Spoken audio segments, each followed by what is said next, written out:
L'Assomption, qui vient d'un mot latin signifiant enlever, est célébrée le 15 août de chaque année. Fête religieuse chrétienne, elle marque la montée au ciel du corps et de l'âme de Marie, mère de Jésus. Une célébration pleine de sens. Marie, c'est la mère de Dieu. C'est celle qui a cru à l'accomplissement des paroles qui lui furent dites de la part du Seigneur. Et donc Marie a fécondé Dieu. C'est grâce à Marie que nous avons vu Dieu en son Fils Jésus. Et le Fils est parti jusqu'à la mort pour nous sauver de la mort. Donc le Fils nous a définitivement sauvés de la mort.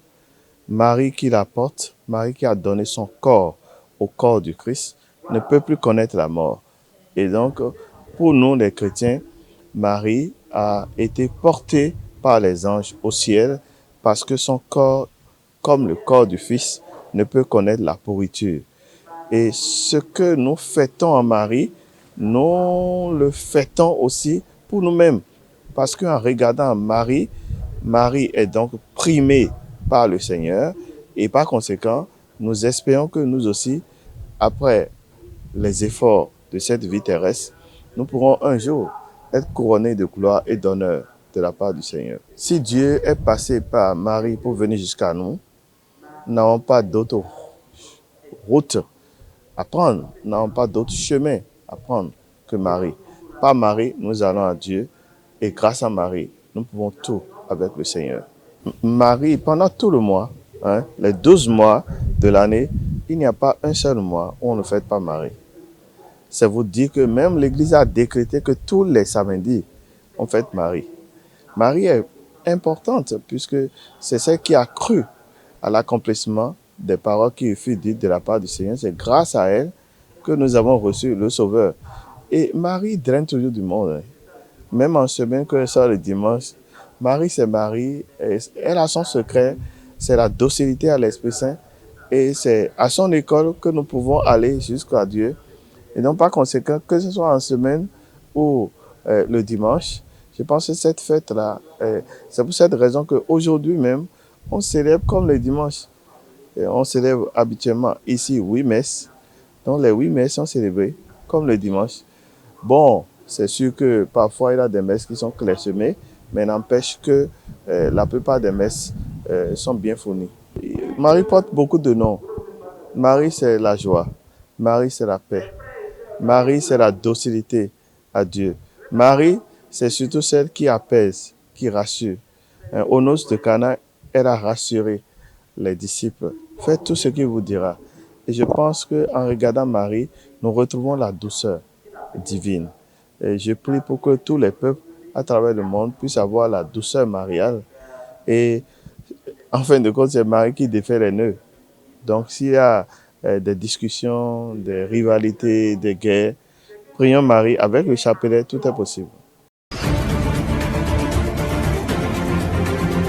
La célébration de la fête de Liam a lieu le 15 août de chaque année et se concentre sur Liam et plus spécifiquement celle appelée l'abocor parce qu'il s'agit de la première variété de tubercules récoltés au cours de la saison. La fête de Liam est une tradition importante dans plusieurs régions du Bénin et devenue au fil des années une fête d'envergure nationale. Couper seulement du manioc et manger, on peut couper de la patate douce et manger, de la pomme de terre manger, mais lorsqu'il s'agit de l'igname, on la tue. C'est un tubercule qu'il faut tuer. Donc c'est un être vivant et vous allez voir dedans un gluant, c'est son sang.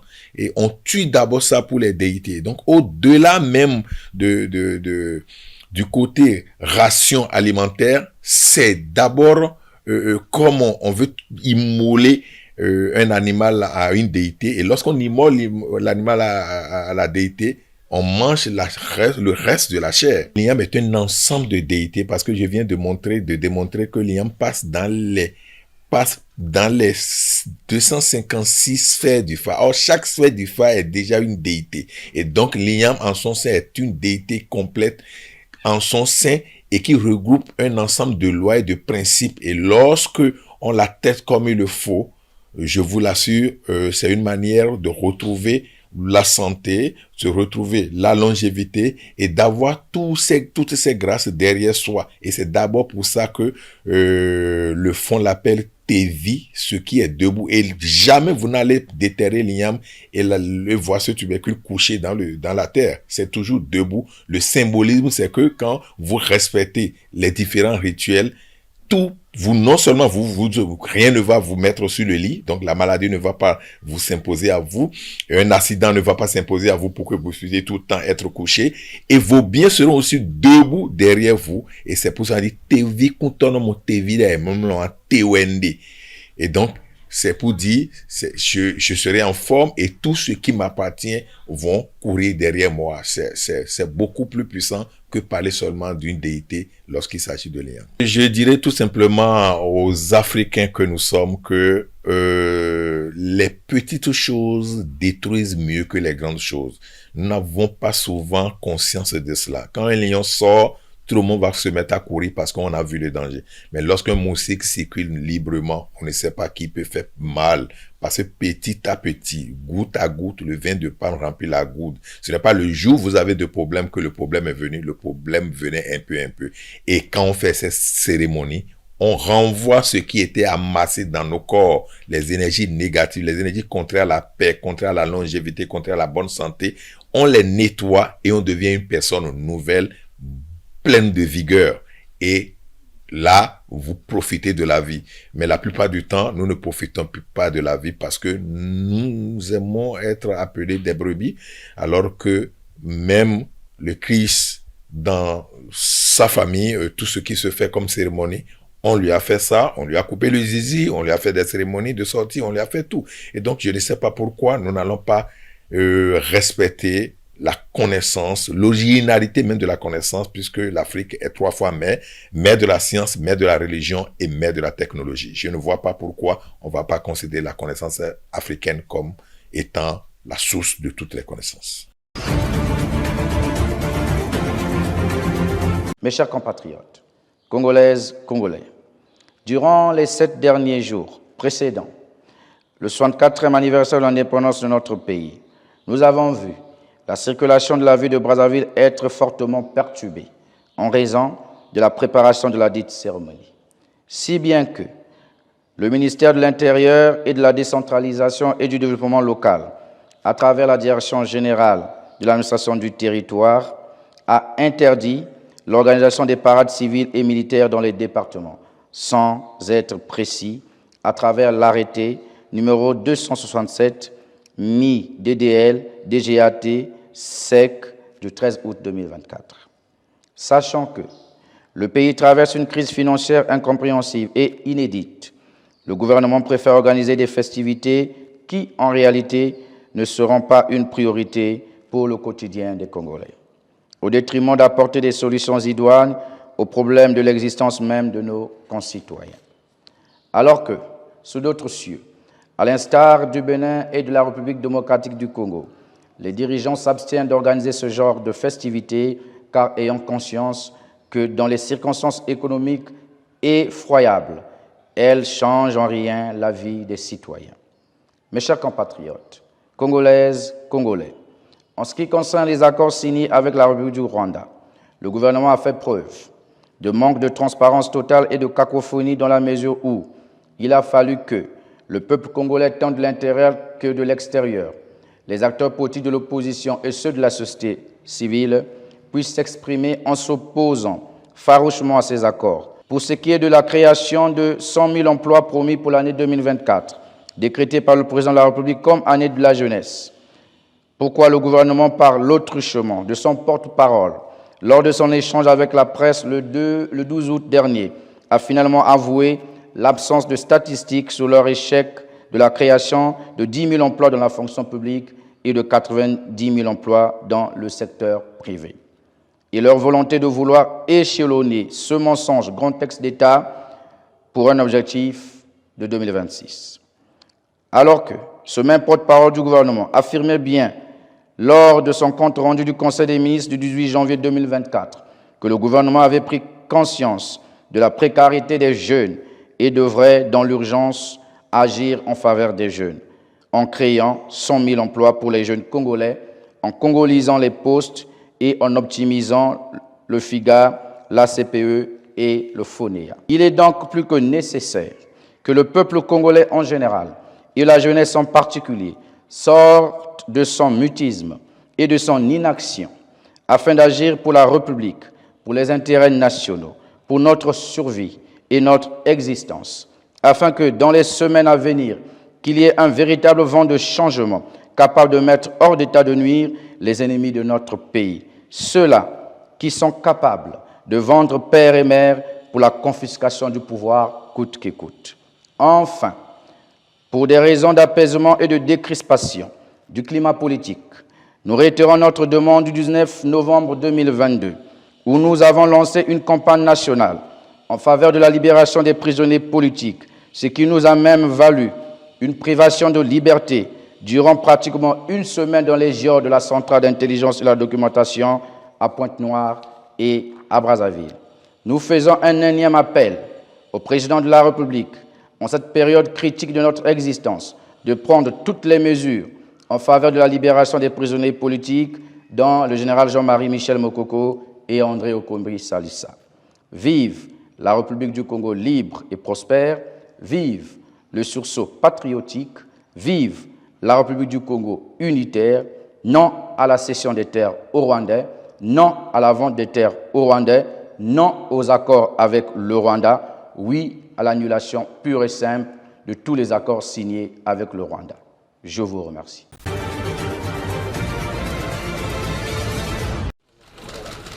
En Côte d'Ivoire, une nouvelle rencontre entre le président Alassane Ouattara et son prédécesseur Laurent Gbagbo se prépare activement, selon des sources proches des deux partis. Cela fait 2 ans qu'ils ne se sont pas vus et une telle rencontre pourrait influencer le paysage politique en vue de l'élection présidentielle de 2025. Le 6 août, lors de son message à la nation, Alassane Ouattara était resté silencieux sur ses ambitions, laissant planer des incertitudes sur ses intentions pour l'élection à venir. De son côté, Laurent Gbagbo, leader du Parti des peuples africains, poursuit ses efforts pour unir l'opposition. Il avait appelé le 14 juillet à l'union de toutes les forces politiques d'opposition contre le Rassemblement des oufouettistes pour la démocratie et la paix, le parti au pouvoir. Ce projet a déjà attiré l'attention de figures politiques comme Guillaume Soro, ancien Premier ministre et chef rebelle exilé depuis 4 ans. Ce dernier a exprimé sa volonté de collaborer avec Laurent Gbagbo pour des élections transparentes. Cependant, cette union reste fragile.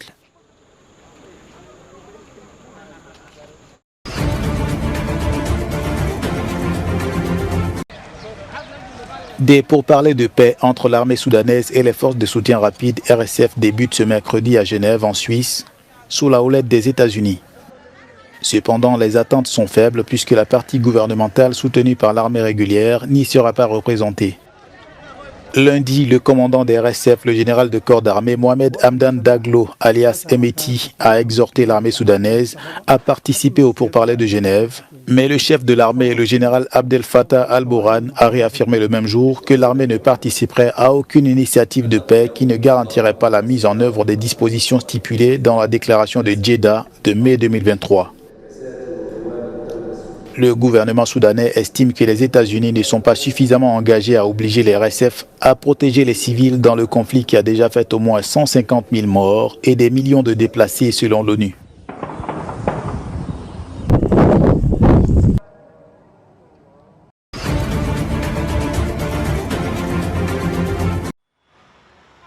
Les procureurs français ont ouvert une enquête suite à une plainte pour harcèlement en ligne déposée vendredi dernier par la championne olympique de boxe Iman Relif.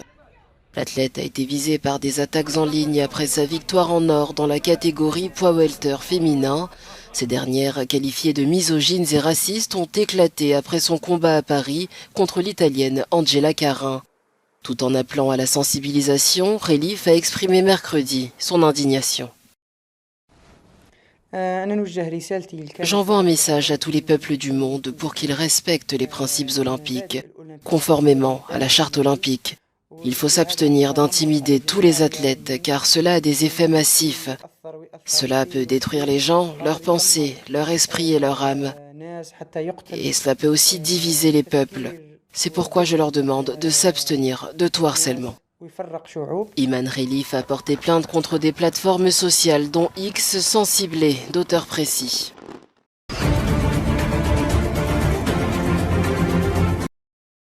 Kylian Mbappé a marqué mercredi à l'occasion de sa toute première apparition en match officiel sous le maillot du Real Madrid. C'était lors de la victoire 2-0 face à l'Atalanta de Bergame en Supercoupe de l'UEFA. Le coéquipier du nouveau numéro 9 de merengue, Jude Bellingham, est tout juste convaincu. Je m'y attendais, oui. Pour être honnête, c'est le genre de joueur qui écrit sa propre histoire. Ses performances sont en quelque sorte inévitables. Et à chaque fois, il se montre à la hauteur pour son équipe. Et c'est ce qu'il a fait ce soir. Pour être honnête, on n'en a pas vraiment parlé, on s'y attendait. Et c'est bien de pouvoir dire que j'ai été à l'origine de ses premiers buts. J'espère pouvoir lui en donner d'autres avant la fin de la saison pour plus de trophées.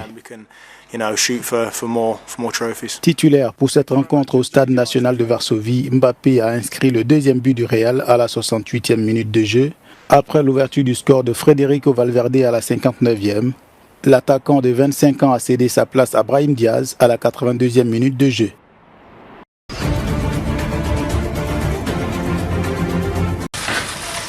Des médecins inquiets face à l'afflux de nouveaux patients. En République démocratique du Congo, les cas de variole du singe ont augmenté. À Goma, dans ce centre de santé, les équipes médicales travaillent sans relâche pour identifier les patients infectés. Car ici, chaque jour, de nouveaux cas sont confirmés. Depuis vendredi jusqu'à aujourd'hui, nous en étions à 10 cas confirmés de monkeypox, puisqu'en fait, tous ceux qui viennent avec des lésions suspectes, nous les isolons d'abord, nous assurons les prélèvements. Les habitants de Goma sont préoccupés. Un nouveau variant du virus, plus mortel et plus contagieux, vient de se propager. Il faut dans l'inquiétude d'abord parce que nous ne sentons pas le gouvernement se mobiliser et se préoccuper de la meilleure manière pour essayer un peu de maîtriser cette pandémie, cette épidémie plutôt, qui essaie un peu de guetter la population congolaise. Contrairement aux précédentes épidémies, ce nouveau variant provoque des symptômes plus légers et des lésions sur les organes génitaux, ce qui le rend difficile à détecter et augmente le risque de propagation silencieuse. We have a large number of cases. The cases are increasing. The mortality rate is higher than we would tolerate. And then the thought is that new countries are now starting to report cases. So these are countries that didn't have cases in the last few years and now reporting cases. And several of them are reporting cases of the variant of Mpox that is being spread in the DRC.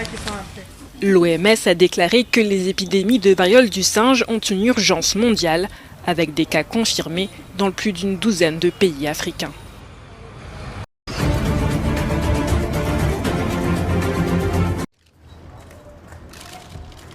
Recep Tayyip Erdogan descend les marches de son palais pour accueillir Mahmoud Abbas.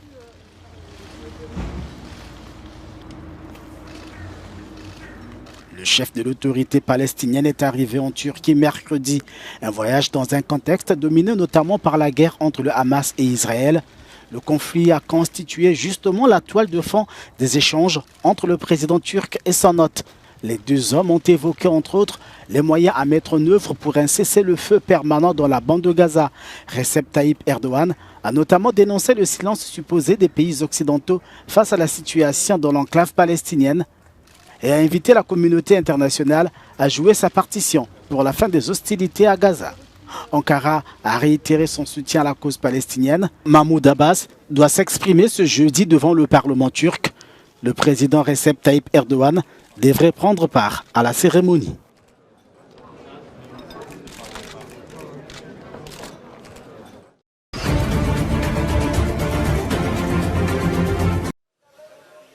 Les talibans célèbrent 3 ans au pouvoir en Afghanistan.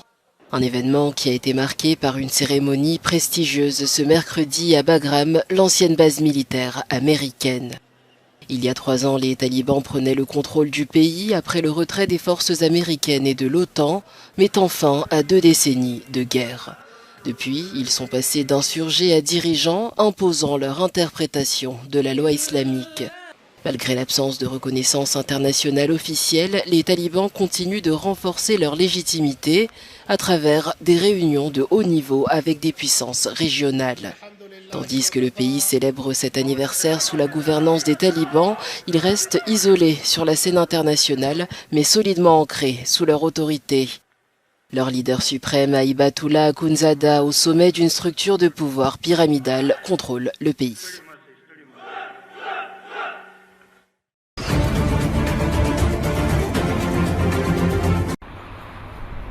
L'Iran a rejeté mardi l'appel de 3 grandes puissances européennes à ne pas mener d'attaque de représailles contre Israël, qualifiant cette demande de démesurée.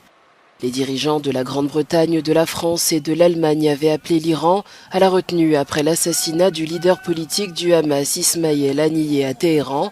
Cet acte que l'Iran attribue à Israël a exacerbé les tensions régionales. L'Iran a répondu en rejetant catégoriquement ces appels, insistant sur son droit de riposter. Cette position met en lumière le climat de méfiance et de tensions croissantes au Moyen-Orient.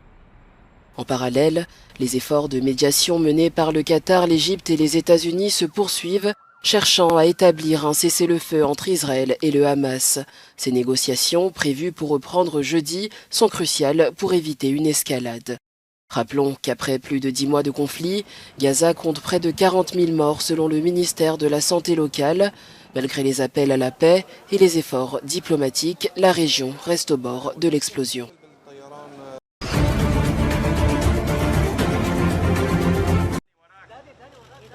En visite à Beyrouth, l'émissaire du président américain Joe Biden a déclaré ce mercredi qu'il n'y avait plus de temps à perdre pour parvenir à un cessez-le-feu à Gaza, à une fin des hostilités au Liban.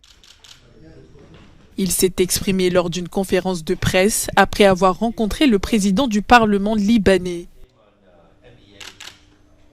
Le président Berry et moi-même avons eu une discussion sur la situation au Liban et sur la nécessité d'atténuer les tensions de la ligne bleue et dans la région. Le moment est venu de nous engager dans une meilleure direction et pour le peuple libanais, mon message est clair. Ce que le président Biden a dit publiquement ces derniers jours et le message qu'il a envoyé dans sa déclaration commune avec les dirigeants du Qatar et de l'Égypte, c'est de reprendre les pourparlers de toute urgence sur un cessez-le-feu à Gaza qui libère les otages et fixe les conditions pour mettre fin à cette guerre. Ici, au Liban, nous pensons que nous pouvons mettre fin au conflit dès maintenant, aujourd'hui. Sa visite intervient à la veille de la reprise au Qatar des pourparlers en vue d'un cessez-le-feu à Gaza. Depuis le début du conflit entre Israël et le Hamas, près de 40 000 Palestiniens ont été tués.